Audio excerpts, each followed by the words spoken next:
Open up the floor, front row right, Austin Ward, rivals. Jim, I asked last week about Tommy playing with one broken hand. I didn't realize that I needed to ask about the other one being broken. The toughness that he's showing, the way he's playing through that, beyond just trying to find ways for him to tackle, the toughness that he's shown, where does that rank among some of the guys you've worked with?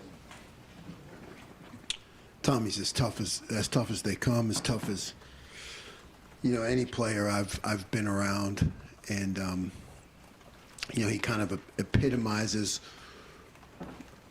what we want to be as a defense, and I think as a program, because nothing is going to stop him. No matter what the circumstance of the injury, he's going to show up. Second row right, Doug Lameries, Cleveland.com. Jim, what do you think of the rivalry? It's a privilege to be a part of it. When you're a guy who works his way up to get to this spot, there's not time for reflection now, hopefully someday, but just to be a part of it is I guess when you're young and in the profession, you look at it as the pinnacle, of competition, and it's a privilege to be a part of it. Far right, Adam King, WBNS 10 TV. Coach, you weren't here last year when all the talk of toughness and finesse hit, but there were a lot of conversations about this defense. How much do you hear that from these guys? How much do you try to, push these guys to lean into that and prove it on Saturday? I don't hear it. I don't talk about it. Don't really think about it. I know the charge I was given when I got here, and we've taken off from there. And I know that toughness is a pivotal part of everything Coach Day does and Coach Mick does in the weight room. So, I've embraced it, and we're doing everything possible to carry that on defense. Third row middle, Rob Aller, Columbus Dispatch. Jim, you've been part of some pretty big rivalries. Bedlam, Bull, Colgate. Penn is Cornell's rival, not Colgate. Come on.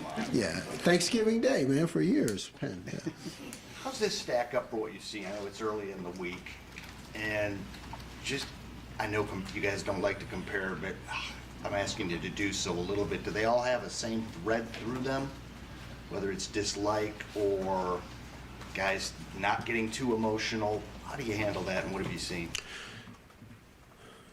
Yeah, there's the same thread through every rivalry I've ever been associated with, of intensity.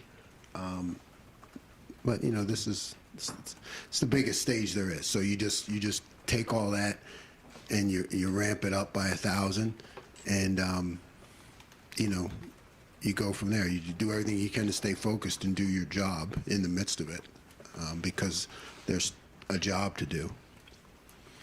Right behind him, Andy Andrews, Buckeye Sports Bulletin. I kind of wanted to ask a little bit about what you see from J.J. McCarthy as far as his mobility. I know Talia had a couple scrambles last week, gave you some issues, kind of first mobile quarterback you've seen since DeWan Finn, and how you kind of intend to keep him hemmed in. Well, I mean, I think we have a hard-charging, aggressive defensive line, and I think that anytime you have guys who really get after it, scrambling can be an issue. So we continue to work on it, I guess I'll say. We'll keep practicing. That's all. I mean, it's definitely an issue though when you have guys that are going to get after the quarterback, and I'm glad we have them. Now it's my job to fix it. Second row left, Stephen Means, Cleveland.com. Whether it was Toledo, to follow up on that, whether it was Toledo, Maryland, even Penn State to a lesser degree, I don't think Clifford traveled that much, but how do you scheme for that when it's an element of a playmaker? He's just a playmaker. You did everything the right way, and then he got loose anyway, and instead of it being a 4-yard loss, it's a 14-yard game. I know you can coach it, kind of contain it, but how do you actually scheme for something? Well, you have different ways to do it. I'm not going to get technical here, but you know, you put some plans together. But ultimately, it does come down to, you know, your athletes versus, you know, their athlete, and you know, you just do everything you can to put guys into position, but it does become like controlled chaos, right? I mean, we try to make all these moves and chess pieces, and you know, we think we're doing a good job of it, but something, you know, it's hard to control the uncontrollable. So you give your guys the best shot, and then you know, it's a matchup, and you go from there. Fourth row right, Bill Bender, the Sporting News. I think you kind of answered it with the last question, but what does their rushing attack pose the biggest challenge for you guys in preparing for it? And in all these years you've done this, is there another team who, I mean, I'm thinking like Kansas State or something, where you played them and it was really difficult to prepare for the way that they run the football? Yeah, I mean, yeah, Kansas State in the Big 12. I mean, I certainly at Duke lived my share of option football with Army, Navy, and Georgia Tech, and you know, it's difficult to simulate, you know, the way that they run the ball. So you just got to go back to your habits and your training. You got, again, put guys in great position. You know, make sure everybody knows that everybody has to tackle. I mean, I think that's a mentality that goes, everybody has to tackle, because they're going to put corner, safety, anybody, they're going to put different people into position where you have to make the tackle. So it's really a mentality. You scheme against it some, difficult to practice. It's just a matter of habits and everything you've worked for to this point, in all your strength training and all of, you know, the extra work you did over the summer. That all comes into play when push comes to shove. Deep right, Spencer Holbrook, Letterman Row. Jim, they run the ball a lot, obviously, but they also throw the ball to running backs out of the backfield, Excuse me. tight ends, put you in different matchups. How do you balance knowing how much you have to stop the run, but also understanding that out of the backfield they can really do some damage? Yeah, well, they're a complete offense, and they challenge you in a lot of different ways. So, you know, you have to have some different things that you can go to at different times to try to keep the offense off balance. I mean, that's really the only way to answer the question is, you know, those points that you mentioned, the things that they do, and they do it well. You just got to counterattack, you know, and that's what we've been working on all year. Second row right, Bill Landis, The Athletic. Jim, Rivals. you said maybe back in the spring that the jack position, Leo position, was first conceived as more of a run game disruptor than anything else. Does this game put that position in more of a spotlight with as much as Michigan likes to use pullers and triangles? Yeah, I mean, I definitely feel that it is a tool, you know, in our toolbox to be able to handle all the different things that an offense like this throws at you, you know, and it's definitely a fix-it tool for us, and you know, we've worked hard to get it ready. Front row middle, Bill Rabinowitz, Columbus Dispatch. When you came here and we asked if you had watched tape of players, you said no, everything's a blank slate. How much did you study last year's Michigan game? And is there a way to quantify how much time you've put into preparing for this game? I haven't put any time into last year's game, and there's no way to quantify the time that's gone into the preparation. You know, I mean, it's just constant. Right behind him, Nathan Barrett, Cleveland.com.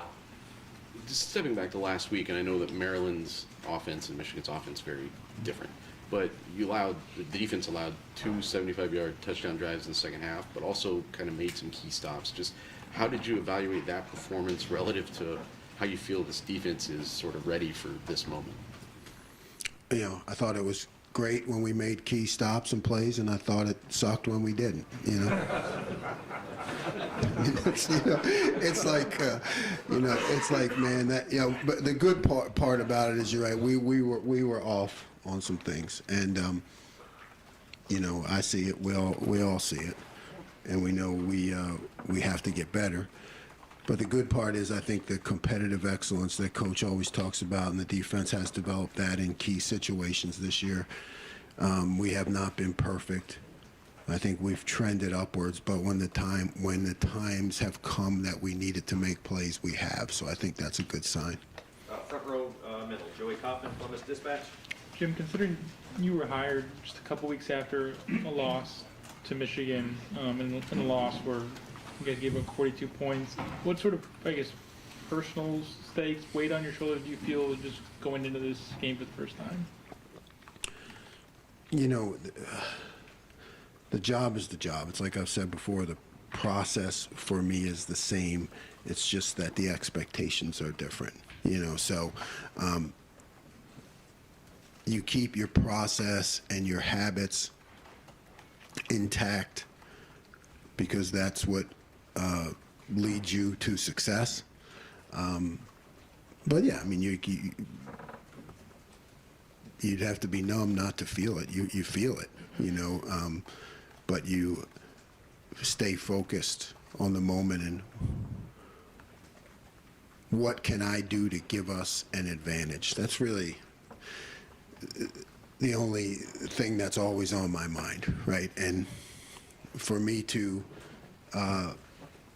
feel this or feel that, or it doesn't give me any advantage, so I want to always be pressing to find ways to give our defense an advantage.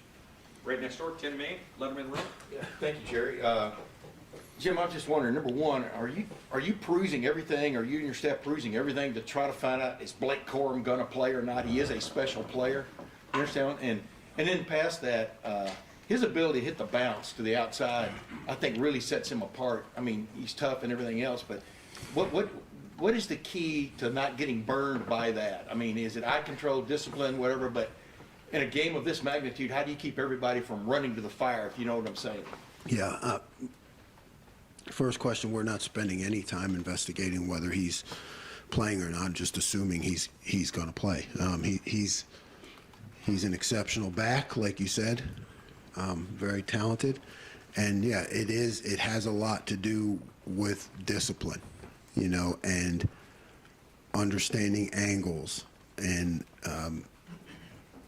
taking your shot when you have it, but on the appropriate angle, and playing hard within the scheme. So a lot to do with discipline, because if you're out of place, he'll make you pay for it.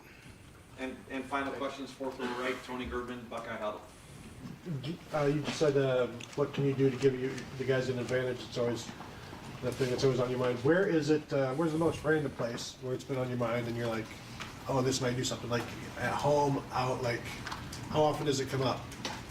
It's never not on my mind, ever. Thank you very much, Coach.